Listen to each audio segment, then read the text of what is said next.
Ол қыздарын байрақты бәсекеге баптайтын, чемпиондарға жол ашатын Шоңыр спорт кешенінің іргетасы қаланғанына биыл 1 жыл толып отыр. Ашылғаннан бері шәкірттерін шыңдаудан жалықпайтын спорттық ұжымның осы уақытта жеткен жетістіктері де аз емес. Елбасы Нұрсұлтан Назарбаевтың тікелей бастамасымен бой көтерген бұл спорттық нысан өткен жылдың 20 маусымында ашылған болатын. Дәл осы күнгі салтанатты шараға Қазақстан Республикасының тұңғыш президенті өзі де қатысып, жеткіншектерге ақ батасын да берген еді. Дәурен Төлеген басшылық ететін спорт мектебінде жасөспірімдердің шынығуына толықтай жағдай жасалған. Жұмысын былтырғы оқу жылымен қатар бастап, көптеген игі шаралардың өтуіне де атсалысып келеді. Шәкірттерін шыңдауды мақсат еткен спорттық ұжымда 44 білікті жаттықтырушы табанды еңбек етіп келсе, бұл орталықта болашақ чемпиондар спорттың 18 түрімен жаттығуға толықтай мүмкіндіктері бар.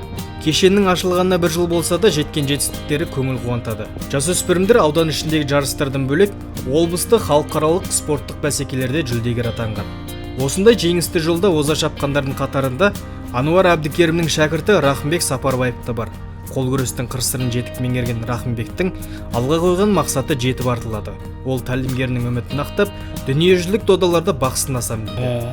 Осы 1 жылдық оқу жылында біз 7 аудан чемпионы, 2 облыс жүлдегері, 1 облыс чемпионы шығарып үлгердік.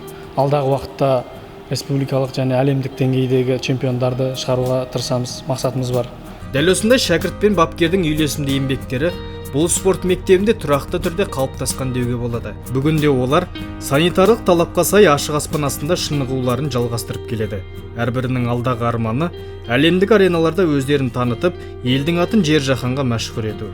Сюжетті дайындағандар Дидар Мәлікұлы және Асқат Рысбеков.